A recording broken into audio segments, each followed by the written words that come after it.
Jordan wasn't praying for a miracle. They were praying for relief, the kind that makes your chest unclench.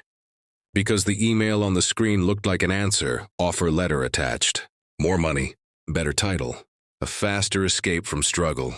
But right under the excitement was a question that wouldn't shut up. Is this God? Or is this just shiny? And here's the scary part. The offer came with a small favor. Nothing illegal, just creative. A little bending, a little hiding, a little don't ask questions. Jordan stared at the screen and whispered, Lord, I don't have time to be picky. Then Proverbs 3 flashed in their mind like a warning light. Trust in the Lord with all your heart, and lean not on your own understanding. Jordan laughed, one of those tired laughs you do when you're scared. Okay, God, but my understanding says take the money. And the truth? Jordan's understanding had receipts, bills, overdraft fees, a fridge that sounded like it might quit any day, and a family counting on them to be strong. But Proverbs 3 wasn't asking Jordan to be strong. It was asking, who are you trusting to run your life? So Jordan did something that felt almost ridiculous.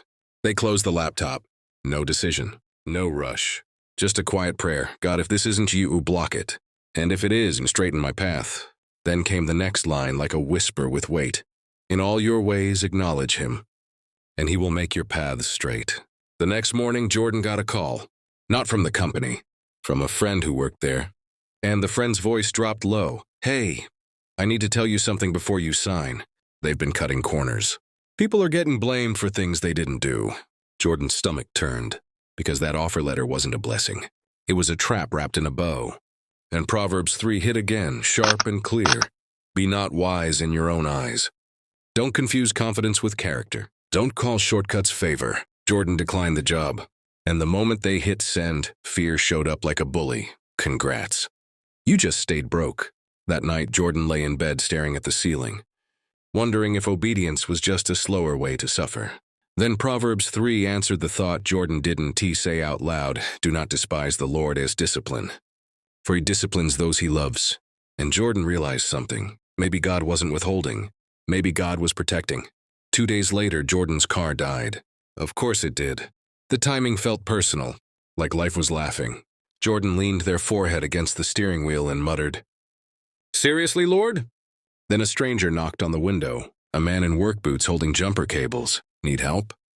Jordan almost said, I'm fine, but pride doesn't pay for tow trucks. So Jordan said yes. The man got the car started, then waived off payment. Just do good for someone else when you can.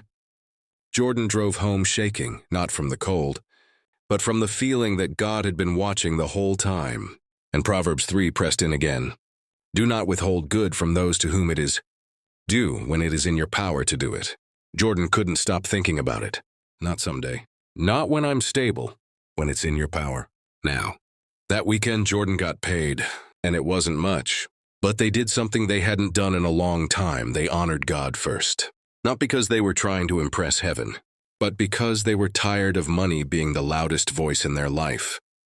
Proverbs 3 said, honor the Lord with your wealth, with the first fruits. So Jordan gave the first part, before the bills, before the panic, before the what if. And something broke loose inside them, the spell of scarcity. That night, Jordan slept, not perfectly, not pain-free, but differently. The kind of sleep you get when your soul stops sprinting. Because Proverbs 3 promised something Jordan didn't think was available anymore. You will lie down and your sleep will be sweet, for the Lord will be your confidence. And then Monday morning the call came, a different company. A clean offer, honest pay, no hidden favors, no crooked corners. Same skill, same Jordan, different path, straight. And that is the secret? Proverbs 3 is trying to hand you, God doesn't just care where you end up. He cares what the road does to you.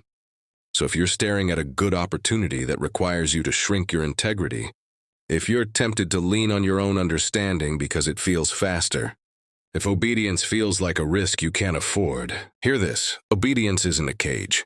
It's a guardrail. And when life shakes, you don't have to. Because your foundation isn't your feelings. It's Him.